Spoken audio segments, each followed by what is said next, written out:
بسم اللہ الرحمن الرحیم۔ دا گریٹ مسلم پرسنالٹیز کی سیریز کے مختصر تعارف کے بعد آج ہم بات کریں گے دنیا کے 4 بڑے بادشاہوں میں سے ایک کے بارے میں، جس نے 33 سال حکومت کی۔ برصغیر پاک و ہند میں مسلمانوں کی تاریخ اپنی ایک شان رکھتی ہے۔ محمد بن قاسم سے لے کر بہادر شاہ ظفر تک تقریباً 1100 برس کے طویل عرصے میں مختلف مسلمان حکمران اس سرزمین پر برسر اقتدار رہے۔ کئی خاندانوں کی حکومت مختلف ادواروں میں قائم رہی۔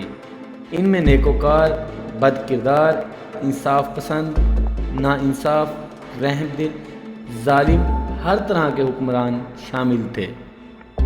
تقریباً سبھی حکمرانوں میں بادشاہوں والی خوبیاں اور اس نظام سے متعلق خرابیاں بھی تھیں، لیکن اس سب کے باوجود تاریخ شاہد ہے جب قدرت نے زمام حکومت ایسے نیک بندوں کے ہاتھ میں دی تو انسانیت کو کس قدر سکون و فلاح میسر آئی۔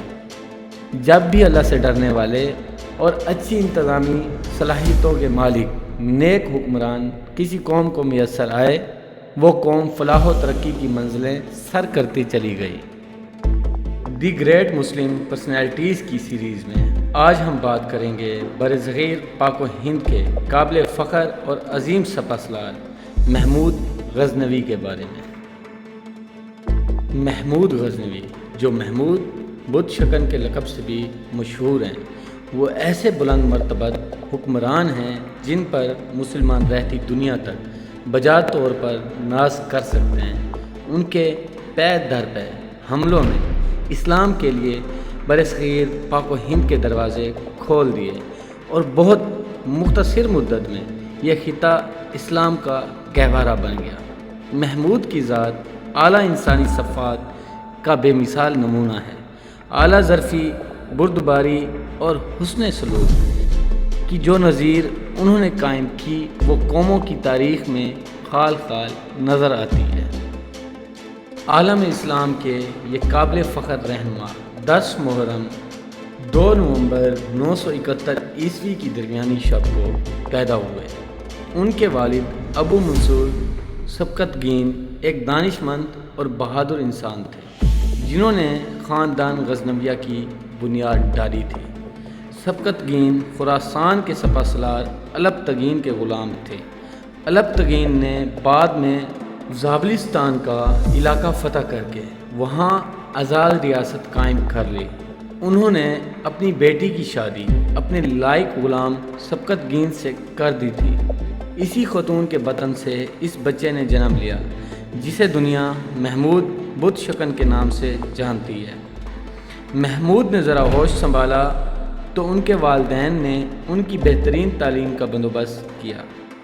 محمود نے قرآن پاک حفظ کیا، فقہ، حدیث اور قانون کی تعلیم حاصل کی۔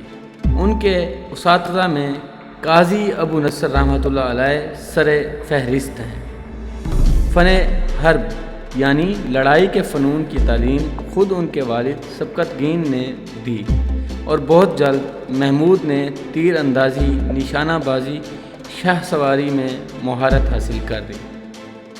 محمود 15 برس کے ہوئے تو انہیں ہندو راجہ جے پال کے خلاف 986 عیسوی میں اپنے والد کے ساتھ جنگ لڑنے کا موقع ملا۔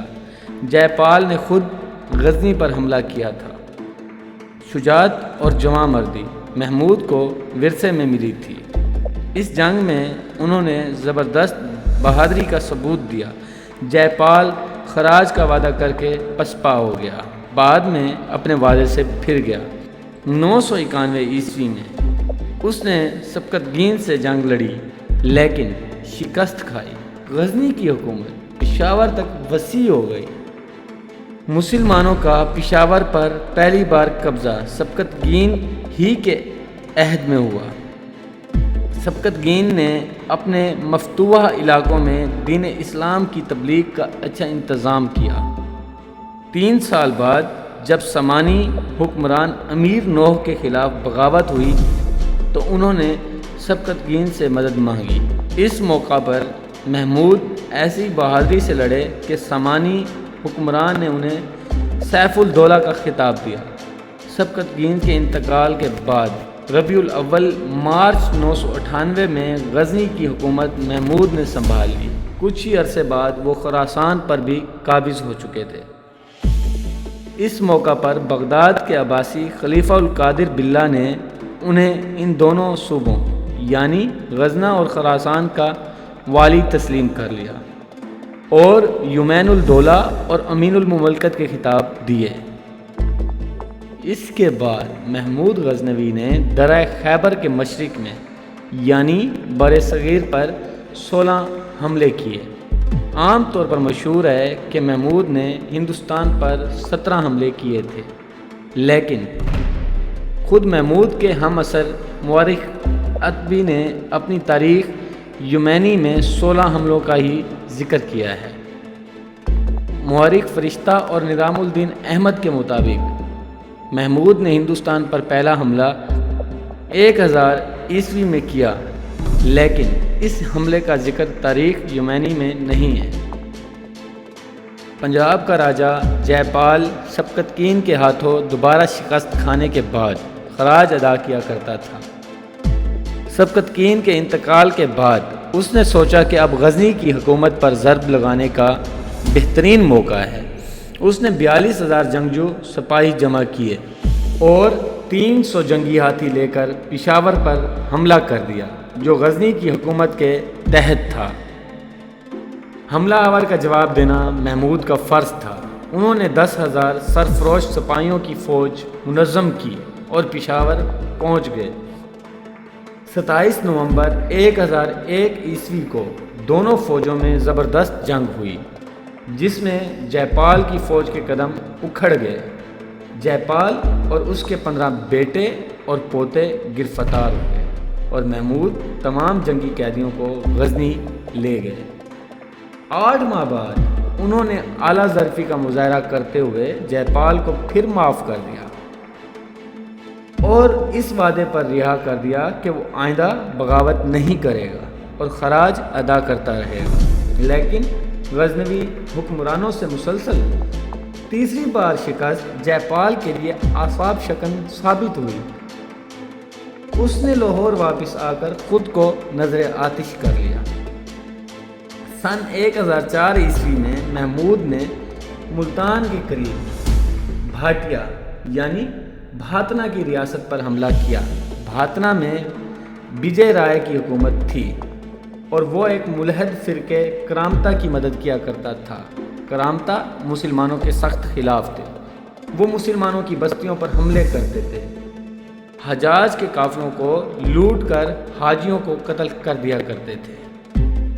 وہ عباسی خلافت کے بھی زبردست مخالف تھے۔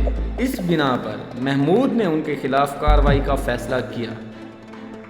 وجے رائے نے 4 روز تک محمود کی فوج کا مقابلہ کیا، پھر بھاگ نکلا، لیکن محصور ہو جانے پر خودکشی کر لی۔ محمود نے بھاتنا اور اس کے گرد و نواح کے علاقے کو فتح کرنے کے بعد وہاں تبلیغ اسلام کے انتظامات کیے اور واپس غزنی چلے گئے۔ محمود غزنوی کا تیسرا اور چوتھا حملہ بھی کرامتا کے خلاف تھا۔ تیسرا حملہ 1006 عیسوی میں ملتان پر کیا گیا، جہاں داؤد بن نصر کرمتی حکمران تھا۔ محمود نے دریائے سندھ کو ملتان کے قریب سے عبور کرنے کے بجائے پشاور کے قریب سے عبور کرنے کا فیصلہ کیا، لیکن راجہ جے پال کے بیٹے انند پال نے راستہ روک لیا۔ دونوں فوجوں میں جنگ چھڑ گئی، لیکن انند پال کی فوج جلد ہی بھاگ کھڑی ہوئی۔ انند پال نے بھاگ کر کشمیر کی پہاڑیوں میں پناہ لی۔ اس جنگ میں انند پال کے ہاتھیوں نے اپنی ہی فوج کو روند ڈالا۔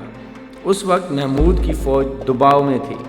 محمود نے انند کی فرار ہوتی فوج کا تعاقب کیا۔ جوالا مکھی مندر یعنی نگر کوٹ تک پہنچ گیا، جہاں خزانہ ہاتھ آیا۔ محمود اب ملتان کی طرف بڑھے۔ داؤد بن نصر فرار ہو گیا اور اس کی فوج قلعہ بند ہو گئی۔ 7 روز کے محاصرے کے بعد قلعہ تسخیر ہو چکا تھا۔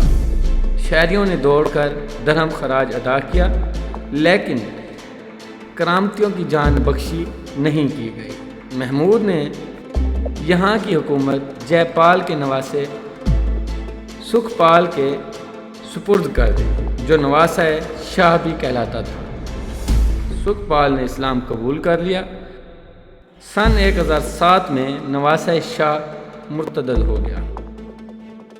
محمود ان دنوں ایل خان کے خلاف بلخ میں مصروف تھے۔ محمود کو نواسہ شاہ کے مرتد ہونے کی اطلاع ملی تو وہ شدید برف باری اور راستے مسدود ہونے کے باوجود بلخ سے سیدھا ملتان پہنچے۔ سکھ پال خوف زدہ ہو کر فرار ہو گیا اور اس نے اپنے رشتہ داروں کے پاس کوہستان نمک میں پناہ لی، لیکن محمود نے اسے ڈھونڈ نکالا اور غورک میں قید کر دیا۔ سن 1005 میں جب محمود نے ملتان پر حملہ کیا تھا تو اس وقت ایل خان نے موقع ملنے پر خراسان پر قبضہ کر لیا تھا۔ برف باری کے باوجود یہ اطلاع ملتے ہی محمود لوٹ آئے اور ایل خان کے سرداروں کو شکست دے کر خراسان واپس لے لیا۔ ایل خان نے چھیڑ چھاڑ جاری رکھی اور سن 1012 عیسوی میں اس کے مرنے کے بعد اس کے جانشینوں نے بھی محمود کے خلاف جنگ کا سلسلہ جاری رکھا۔ آخر محمود نے دریائے جیہوں کو عبور کر کے سمرقند فتح کر لیا۔ انند پال جو بھاگ کر کشمیر میں روپوش ہو گیا تھا، انتقام کی آگ میں جل رہا تھا۔ اس نے گجرات، کنوج اور کال نجر تک کے 20-25 ہندو راجاؤں سے مدد مانگی اور ایک بڑی فوج جمع کر کے اپنے بیٹے برہمن پال کی قیادت میں غزنی پر حملے کے لیے روانہ کر دی۔ محمود کو اطلاع ملی تو انہوں نے بھی جنگ کی تیاریاں کیں اور غزنی سے روانہ ہو کر پشاور پہنچ گئے۔ یہ دسمبر کا مہینہ تھا اور سخت سردی تھی، لیکن اس سے قبل کہ ہندوؤں کی فوج دریائے سندھ کو عبور کر سکے، محمود نے اپنی فوج کو دریا پار کرنے کا حکم دیا۔ فوج نے دریا عبور کر کے دشمن کے مقابل ڈیرے ڈال دیے۔ یہ واقعہ 1008 عیسوی کا ہے۔ لڑائی شروع ہوئی، ہندوؤں نے سخت مقابلہ کیا، لیکن شکست ان کا مقدر بن چکی تھی۔